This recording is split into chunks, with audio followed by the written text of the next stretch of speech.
Hello friends, welcome back to Neetu's world. ఈ వీడియోలో మేము రీసెంట్గా శ్రీకాళహస్తి వెళ్ళామండి. సో శ్రీకాళహస్తి ఎలా ఉంది, ఎలా వెళ్ళాలి, ఏంటి అని కంప్లీట్ డీటెయిల్స్ అయితే నేను చూపిస్తానండి. వీడియో చాలా బాగుంటుంది. సో ఫస్ట్ అయితే లైక్ చేసేయండి. అసలు శ్రీకాళహస్తి నేమ్ ఎలా వచ్చిందో ఒక్క వర్డ్ చెప్తానండి. శ్రీ అంటే సాలీడు, కాళ అంటే పాము, హస్తి అంటే ఏనుగు అనమాట. ఈ మూడు యానిమల్స్ పేరు మీదుగా శ్రీకాళహస్తి అని పేరు వచ్చిందనమాట. శ్రీకాళహస్తిలో 4 గోపురాలు ఉంటాయండి. ఈ శ్రీకాళహస్తి క్షేత్ర పాలకుడు వచ్చేసి కాలభైరవుడు అనమాట.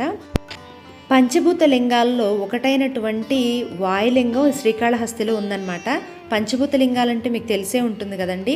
పృథ్వీలింగం కాంచీపురంలో ఉంది, జంబులింగం అంటే జలలింగం వచ్చేసి తిరువనై కావల్లో ఉంది, జ్యోతిలింగం అంటే అగ్నిలింగం తిరువనమలైలో ఉంటుంది, వాయులింగం వచ్చేసి మన శ్రీకాళహస్తిలో ఉందన్నమాట.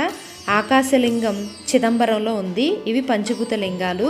ఈ లింగాలు ఒక లింగమైనటువంటి వాయులింగం మనకి శ్రీకాళహస్తిలో ఉందన్నమాట. చాలా ప్రత్యేకమైన ప్రశస్తమైనటువంటి దేవాలయం అండి ఇది. శ్రీకాళహస్తిలో ఉండే శివలింగం వచ్చేసి స్వయంభూగా వెలసినటువంటి లింగం అన్నమాట. ఎదురుగా ఉన్న దీపం కూడా మనకి ఆ గాలికి రెపరెపలాడుతూ ఉంటుంది. దీన్ని జనరల్గా దక్షిణ కాశీ అని చెప్పి పిలుస్తారండి. ఇక్కడున్న అమ్మవారు వచ్చేసి గ్రాన ప్రసూనాంబ అమ్మవారు.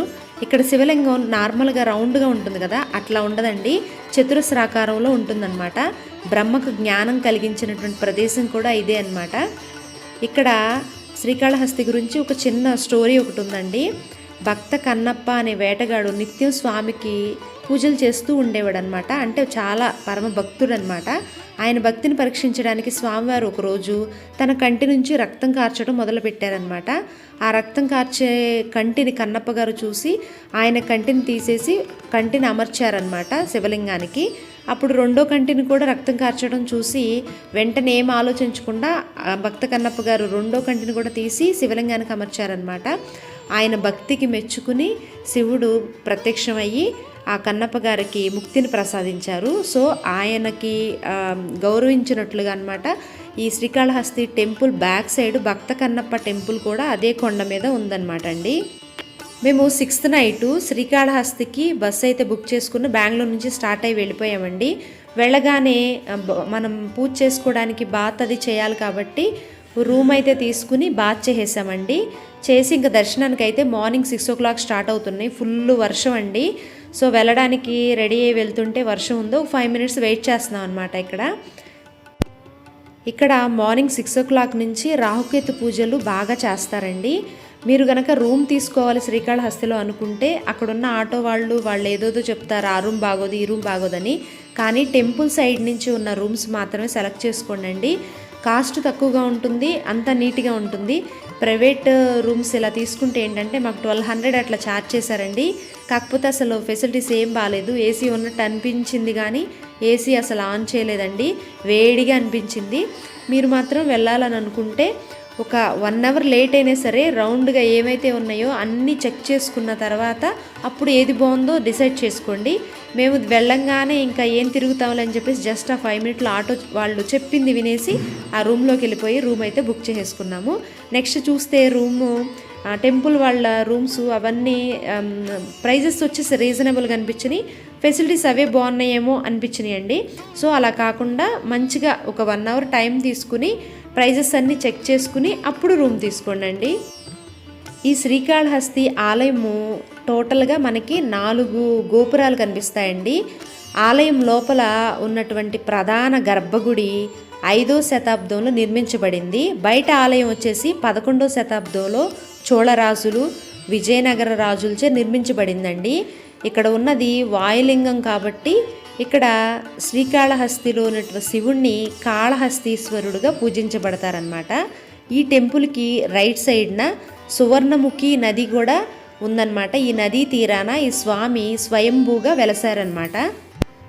పూర్వం వశిష్ఠ మహర్షి పుత్రశోకంతో శోకిస్తూ ఉన్న టైంలో శివుడు నాగలింగం రూపంలో దర్శనమిచ్చారనమాట. ఆ నాగలింగ రూపంలో ఉన్న శివుణ్ణే బ్రహ్మదేవుడు కూడా అర్చించాడనమాట. ఆ నాగలింగ రూపంను ఆధారంగా చేసుకుని రాహుకేతు పూజలు ఇక్కడ బాగా చేస్తారండి. ఎందుకంటే నాగలింగ రూపంలో ఇక్కడ ఉద్భవించారు కాబట్టి. ఎవరికైనా జాతకంలో సర్పదోషాలు కానీ లేకపోతే పిల్లలు పుట్టకపోవడం కానీ ఇలాంటి ప్రాబ్లమ్స్ ఏమన్నా ఉన్నా కూడా ఇక్కడ పూజలు చేస్తున్నారండి. మేము మార్నింగ్ దర్శనానికి స్టార్ట్ అయ్యి వెళ్ళినప్పుడు కార్తీక మాసం కదా అని చెప్పేసి దీపం వెలిగిద్దామని చెప్పేసి 365 దీపాలు అయితే వెలిగిస్తాం.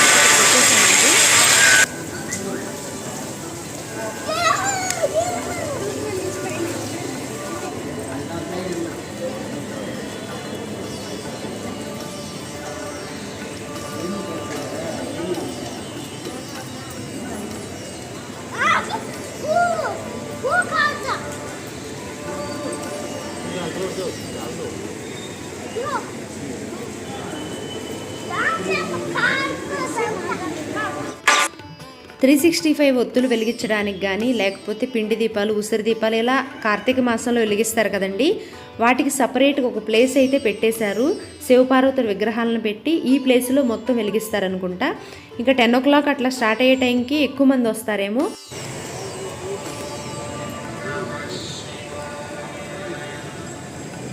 దర్శనానికి వెళ్ళేటప్పుడు మొబైల్స్ అవన్నీ కూడా కౌంటర్లో ఇచ్చేసేయాలండి. టెంపుల్లో వీడియో నాట్ అలౌడ్ కాబట్టి మీకు ఇమేజ్ రూపంలో ఇట్లా శివుణ్ణి అమ్మవారిని నేను ఇమేజ్ రూపంలో చూపిస్తున్నానండి. ఈ విధంగా ఉంటారు. దర్శనం చేసుకుని మేము ఇంకా బయటకు వచ్చేసామండి. ఆ రోజు మార్నింగే ఫుల్ వర్షం అండి. ఆ వర్షంలో వచ్చిన వాటర్లో జోహిత్ వచ్చి ఆడుతున్నాడు ఇక్కడ. ఇంకా టెంపుల్ దగ్గర ఫొటోస్ దిగుదామని చెప్పేసి మేమైతే ఫొటోస్ దిగటానికి ఇక్కడ చూస్తున్నాము ఎక్కడ ప్లేస్లో బాగుంటుంది ఏంటి అని చెప్పి. ఇంకో విషయం అండి, మేము టెంపుల్కి వెళ్ళిన రోజే అదే టెంపుల్కి ఆ రోజు 10 o'clock ఆ టైంకి అఘోరి మాత వచ్చారనమాట టెంపుల్కి.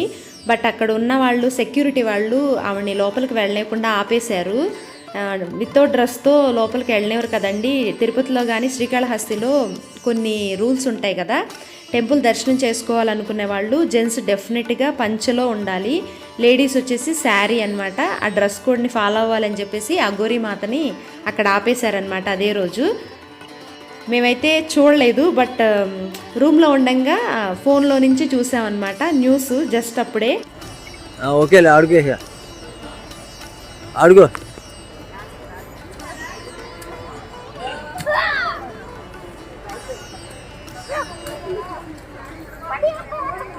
రా ఇక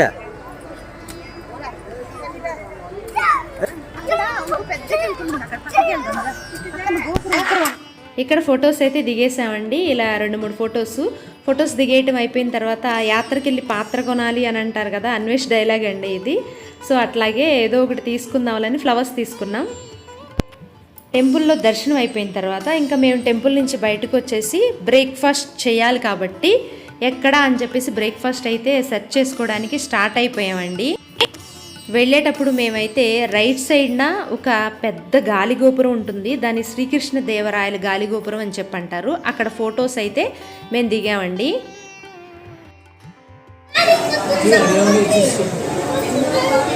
వాళ్ళు ఇక్కడికి వస్తారు కాబట్టి చెప్పు, మనం వెళ్ళి చెప్పాలా?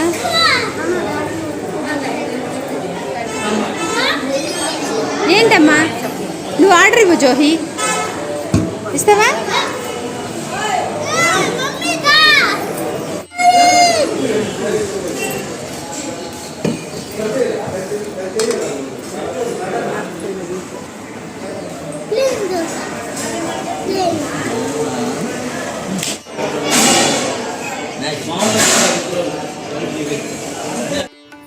ఇది తమిళ వాళ్ళ బ్రేక్ఫాస్ట్ హోటల్ అనమాట. పర్లేదు, టేస్ట్ అయితే బాగానే ఉందండి. పొద్దున్నే లేచాం కాబట్టి హెడేక్గా అనిపించింది. సో అందుకని టీ కాఫీ నాకైతే అలవాటు ఉండదు. ఆ రోజు నేను టీ తాగానమాట. మా అమ్మ నేను జోహి మాత్రమే అక్కడ బ్రేక్ఫాస్ట్ చేసామండి. మా హస్బెండ్ వేరే ప్లేస్లో తిందాం అనుకుని వేరే ప్లేస్లో తిన్నారు. ఆ టైంలో సాయిబాబా టెంపుల్కి వచ్చామన్నమాట. రూమ్లో వెళ్ళగానే కాసేపు అయితే పడుకుని, నాకైతే అసలు నిద్రే పట్టలేదండి. మా వాళ్ళు అయితే పడుకున్నారు. ఇంకా ఆఫ్టర్నూన్ టైంలో లంచ్ వచ్చేసి ఇలా లంచ్ ఆర్డర్ చేసుకున్నాము. జోహికి జర్నీ స్టార్ట్ అయ్యేటప్పుడే కొంచెం లైట్గా ఫీవరిష్గా ఉంది. సో అందుకే ఫుడ్ ఏం తినట్లేదండి. అందుకని రైస్ తింటావని చెప్పి తిననన్నాడు. సో జోహి కోసం అని చెప్పేసి ఇంకా జీరా రైస్ ఆర్డర్ చేసాం. అంటే యాజ్ యూజువల్గా రైస్ ఉంటే తినడంటే ఏమైనా స్పెషల్గా కనిపిస్తేనే తింటాకి ఇంట్రెస్ట్ చూపిస్తాడనమాట.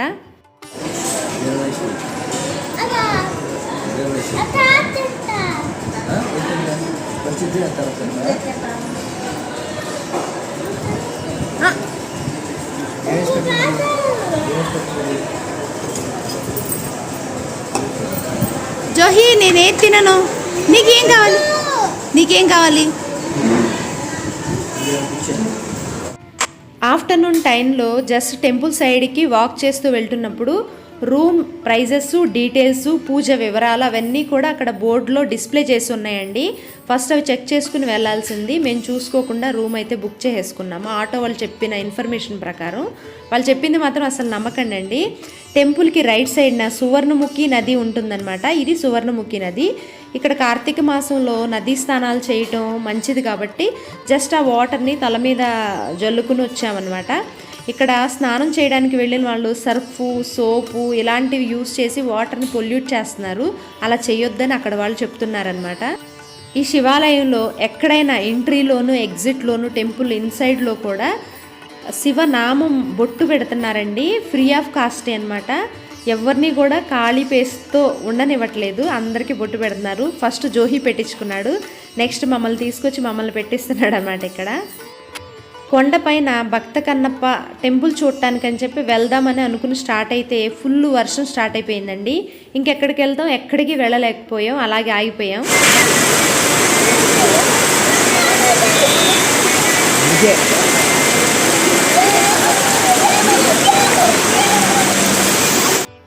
నెక్స్ట్ వర్షం అది ఆగిన తర్వాత 4 o'clock అయింది. ఆ టైంకి ఈ సైడ్ నుంచి వెళ్ళాలన్నమాట. లోపలికి వెళ్దామని చెప్పి స్టార్ట్ అయ్యాము. స్టార్ట్ అయ్యేసరికి వర్షం వచ్చింది కాబట్టి ఆ టెంపుల్ వేవ్ వచ్చేసి తడిగా ఉండి కాలు జారిపోతాయని అలో చేయట్లేదు.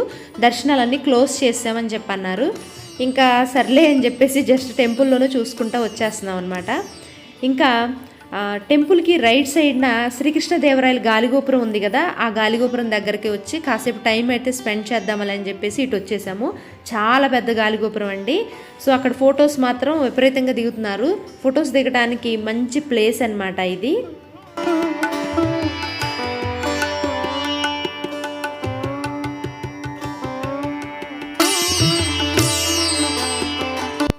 శ్రీకాళహస్తి టెంపుల్కి రైట్ సైడ్ కానీ లెఫ్ట్ సైడ్ కానీ మొత్తం కూడా 4 gates, 4 gates, 4 గోపురాలు ఉంటాయి కదండి. ఆ 4 గోపురాల్లో మనం రౌండ్గా తిరుగుతూ ఉంటే అక్కడ ప్రతి చోట కూడా 4-5 వినాయకుడి టెంపుల్ కనిపించాయండి ప్రతి మూల. ఇక్కడ క్షేత్రపాలకులు వచ్చేసి కాలభైరవుడు పెట్టారు కదా. ఈ టెంపుల్లో ఓన్లీ అవే కాదండి, ఇంకా శ్రీమన్నారాయణుని టెంపుల్ ఉంది, శివ టెంపుల్ ఉంది, సుబ్రహ్మణ్య స్వామి టెంపుల్ ఉంది, తర్వాత వచ్చేసి ఇంకా వినాయకుడు టెంపుల్ ఉన్నాయి. చాలా ఉన్నాయండి వినాయకుడు టెంపుల్స్. వాటితో పాటుగా ఇంకా మీకు చూసుకుంటే కనుక ఇంకా భక్త కన్నప్ప టెంపుల్ చూస్తే బాగుంటుంది. టెంపుల్ పైన శివపార్వతుల విగ్రహాలు అలా కొండపైన పెట్టారు. అవన్నీ చూసే టైం లేదండి, వర్షం వచ్చేసింది. అలా రాకుండా ఉంటే కొంచెం వెళ్ళేవాళ్ళమేమో.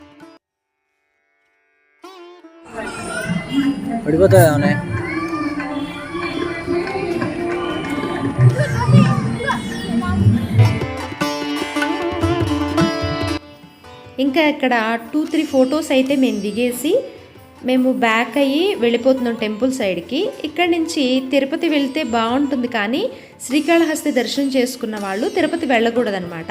తిరుపతి నుంచి శ్రీకాళహస్తికి రావచ్చు, కానీ ఎవరైతే పూజలు చేయించుకుంటారో అలాంటి వాళ్ళు వేరే వేరే టెంపుల్స్ అన్నీ దర్శనం చేసుకోవచ్చు అని చెప్పి అక్కడ పంతులు గారు మనకు చెప్తారు. 1 day నిద్ర చేసిన తర్వాత మనం ఏ టెంపుల్కైనా వెళ్ళొచ్చు అనమాట అండి.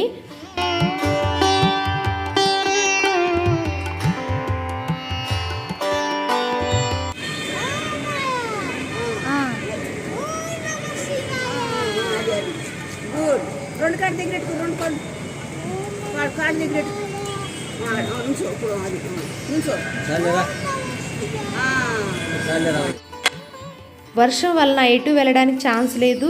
అదిను 6 o'clock అయిపోతే ఆల్ టెంపుల్స్ క్లోజ్ అనమాట. సో అందుకని ఎక్కడికి వెళ్ళడానికి లేదు కాబట్టి ఇక్కడే ఉండి మేము టైం స్పెండ్ చేసాము. జోహి కోసం అని ఒక కార్డ్స్ అన్నీ సెట్ చేసి ప్రిపేర్ చేస్తాం కదా, ఆ అమ్మాయి ఏదో సేల్ చేసి తీసుకున్నాం అనమాట. ఆల్మోస్ట్ అది ఇది ప్రిపేర్ చేసేసరికి 1.5 hour టైం పట్టిందండి. మేము మా టైం అంతా టైం పాస్ చేసాం అక్కడే. నైట్ టైం వ్యూ చూసారా ఎంత బాగుందో టెంపుల్ సైడ్ అంతా కూడా. శ్రీకాళహస్తిలో రోడ్స్ అన్నీ కూడా చాలా కంజెస్టెడ్గా ఉన్నాయండి. మొత్తం కార్తీక మాసం వల్ల చాలా బాగుంది. నెక్స్ట్ డే మార్నింగే ఇంకా లేచి మేము తిరుపతి వెళ్ళడానికి అని చెప్పేసి స్టార్ట్ అయిపోయాము. మా హస్బెండ్ బ్రేక్ఫాస్ట్ చేస్తూ ఉన్న టైంలో నేను మా అమ్మ వచ్చేసి ఇక్కడ పక్కనే కాశీ విశ్వనాథ స్వామి టెంపుల్ ఉంటే అక్కడ ఎలాగో మార్నింగ్ లేచాం కదా అని దీపం అయితే వెలిగిస్తున్నాం అనమాట.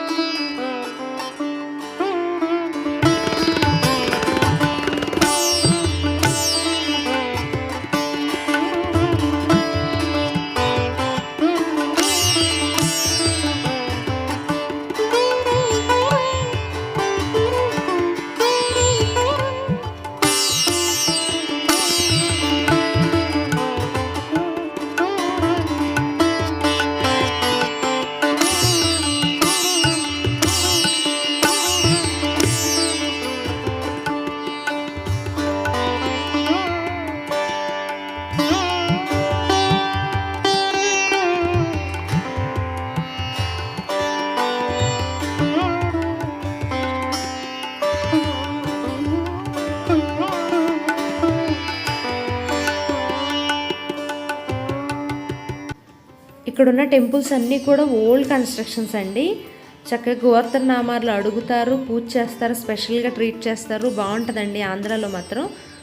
కర్ణాటకలో కూడా అంతేనండి, కాకపోతే టికెట్ తీసుకోవాలి అంతే డిఫరెన్స్ అనమాట.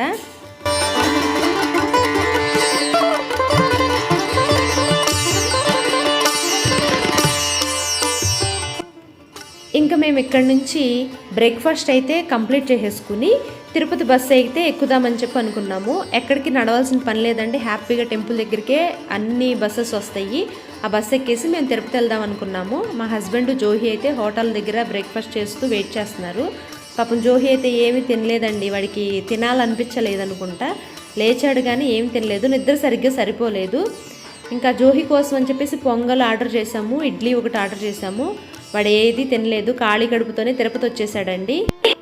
ఓకే ఫ్రెండ్స్, మీకు గనక ఈ వీడియో నచ్చినట్లయితే డెఫినెట్గా నచ్చే ఉంటుంది. Please like, comment, share and subscribe. Thanks for watching. మరో కొత్త వీడియోతో మళ్ళీ కలుద్దాం. Until then bye.